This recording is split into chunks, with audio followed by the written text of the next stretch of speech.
আসসালামু আলাইকুম দর্শক বন্ধুরা, সবাই কেমন আছেন? আশা করছি যে যেখান থেকে দেখছেন অনেক ভালো আছেন। দর্শক বন্ধুরা, ইতিমধ্যে আপনারা অনেকেই জেনে গেছেন যে চাইনিজ মার্কেটে Realme 11 সিরিজ লঞ্চ হয়েছে, যেখানে থাকছে Realme 11, 11 Pro এবং 11 Pro Plus। আর গত ভিডিওতে আমরা Realme 11 Pro Plus ওই ফোনটি নিয়ে আলোচনা করেছি। তবে এই ভিডিওতে আমরা Realme 11 Pro এই ফোনটি নিয়ে বিস্তারিত কথা বলবো। চাইনিজ মার্কেটে এই ফোনটির প্রাইস রাখা হয়েছে 1799 ইয়েন।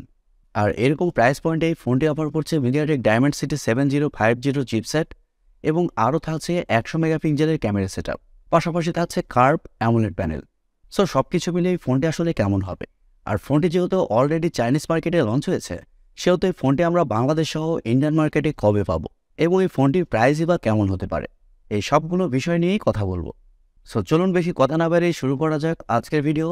আর ভিডিওটি ভালো লাগলে ভিডিওতে একটি লাইক দিবেন এবং ভিডিওটি বন্ধুদের সাথে শেয়ার করবেন। প্রথমে যদি এই ফোনটির ডিজাইন এবং বিল্ড কোয়ালিটি নিয়ে কথা বলি, তাহলে এই ফোনটির ডিজাইন হুবহু দেখতে Realme 11 Pro Plus ওই ফোনটির মতোই। আর ফোনটির ব্যাক সাইডে থাকছে লেদার এবং আরেকটি ভেরিয়েন্টের ব্যাক সাইডে থাকছে প্লাস্টিক। আর ফোনটির ক্যামেরা সেন্সরগুলো একটি গোল সার্কেলের মধ্যেই রাখা হয়েছে, যার কারণে ব্যাক সাইড থেকে এই ফোনটিকে দেখতে একটু ইউনিক লাগছে।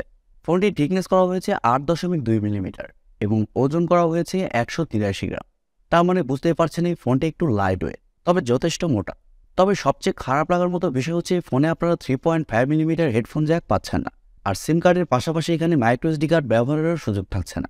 শুধুমাত্র এই ফোনে আপনারা 2টি সিম কার্ডই ব্যবহার করতে পারছেন, যদিও বা এখানে মেমোরি কার্ড ইউজ করার সেরকমভাবে প্রয়োজন নেই, কারণ এই ফোনে ফোন মেমোরি মিনিমাম 256 জিবি থাকছে, যার স্টোরেজ টাইপ হিসেবে থাকছে UFS 2.2 এবং র্যাম টাইপ হিসেবে থাকছে LPDDR4X।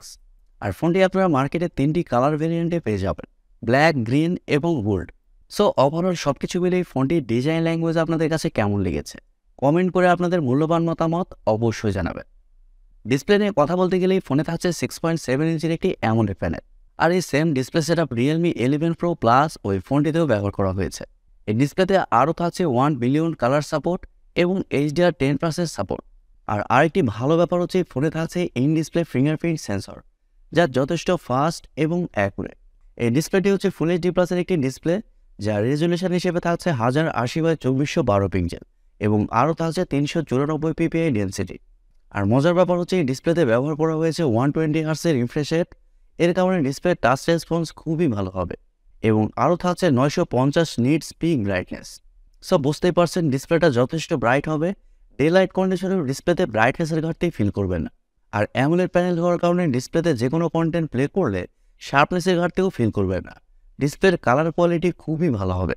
ফোনটির সফটওয়্যার এবং পারফরমেন্স নিয়ে যদি আমরা কথা বলি, তাহলে এই ফোনে থাকছে Android 13, যার ব্যাকএন্ডে থাকছে Realme UI 4.0। তবে এই ফোনটিতে চিপসেট হিসেবে থাকছে মিডিয়াটেক ডায়মেন্সিটি 7050 চিপসেট। আর এই same chipset Realme 11 Pro Plus ওই ফোনটিতেও ব্যবহার করা হয়েছে। চিপসেটটি মূলত 6 ন্যানোমিটার আর্কিটেকচারে তৈরি করা একটি অক্টাকোর প্রসেসর এবং জিপিইউ হিসেবে থাকছে Mali G68। দর্শক বন্ধুরা, আমি আগের ভিডিওতেই বলেছি মিডিয়াটেক ডায়মেন্সিটি 7050কে আপনারা মিডিয়াটেক ডায়মেন্সিটি 1080 সাথে কম্পেয়ার করতে পারেন। বলতে পারেন 1080 ছোট ভাই এটি, যার পারফরমেন্স মোটামুটি ভালোই। আর চিপসেটটি ব্যবহার করার কারণে যে কোনো হাই লেভেলের গেমস মিডিয়াম সেটিংসে আপনারা ভালোভাবে খেলতে পারবেন। পাবজির মতো গেমসগুলো আপনারা 60 FPS ইজিলি প্লে করতে পারবেন। আর এছাড়াও মাল্টিটাস্কিং সহ অন্যান্য কাজও খুব ভালোভাবে করতে পারছেন। তবে আবারও বলছি, এই ফোনে আপনারা মাইক্রো এসডি কার্ড ব্যবহারের সুযোগ সুবিধা পাচ্ছেন না। ক্যামেরা সেকশন নিয়ে কথা বলতে গেলে এই ফোনটির ব্যাক সাইডে থাকছে 2টি ক্যামেরা, যার মেইন সেন্সর হিসেবে থাকছে 100 মেগাপিক্সেলের একটি ওয়াইড সেন্সর, যা f1.8 অ্যাপারচার। আর সারপ্রাইজলি সেন্সরে আপনারা ওআইএসও পেয়ে যাচ্ছেন, মানে অপটিক্যাল ইমেজ স্টেবিলাইজেশন। আর এর কারণে ভিডিওতে শেকি ভাবটা আসবে না। ভিডিও কোয়ালিটি যথেষ্ট স্টেবল রাখার চেষ্টা করবে। এবং সেকেন্ডে থাকছে 2 মেগাপিক্সেলের মতো ম্যাক্রো সেন্সর। আর এইখানেই খারাপ লেগেছে, মেইন সেন্সর 100 মেগাপিক্সেল, এখানে কিন্তু একটি আলট্রাওয়াইড সেন্সরও ব্যবহার করা হয়নি। আর আমার মনে হয়েছে এখানে আলট্রাওয়াইড সেন্সর ব্যবহার করা খুবই প্রয়োজনীয় ছিল। রিয়েলমির মতো ব্র্যান্ডের কাছ থেকে আমরা ভালো কিছু আশা করি। যাই হোক, ফোনটির ব্যাক ক্যামেরাতে আপনারা সর্বোচ্চ 4K-তে শ্যুট করতে পারছেন এবং 1080p-তে সর্বোচ্চ 480 fps পর্যন্ত শ্যুট করতে পারছেন। আর ব্যাক ক্যামেরার ফিচার হিসেবে থাকছে এলইডি ফ্ল্যাশ, HDR, প্যানোরামা। তবে এই ফোনের সেলফি ক্যামেরা হিসেবে থাকছে 16 মেগাপিক্সেলের সেলফি ক্যামেরা, যা f2.5 অ্যাপারচার। আর সেলফি ক্যামেরা দিয়ে শুধুমাত্র আপনারা 1080p-তেই শ্যুট করতে পারছেন। আর ফটো কোয়ালিটির কথা বলতে গেলে এই ফোনটির ব্যাক ক্যামেরার মেন সেন্সরের ফটো কোয়ালিটি ভালোই হবে, যেহেতু এই সেন্সরে আপনারা ওআইএস পেয়ে যাচ্ছেন। এবার আসলে আমাদের দেখার পালা এই ফোনটির ফটো কোয়ালিটি এবং ভিডিও কোয়ালিটি কতটা বেটার হয়। তবে আবারও বলছি, এই ফোনে একটি আলট্রাওয়াইড সেন্সর থাকা প্রয়োজন ছিল। এই বিষয়ে আপনাদের কি মতামত কমেন্ট করে অবশ্যই জানাবেন। ফোনটিতে কি আলট্রাওয়াইড সেন্সর থাকা প্রয়োজন ছিল?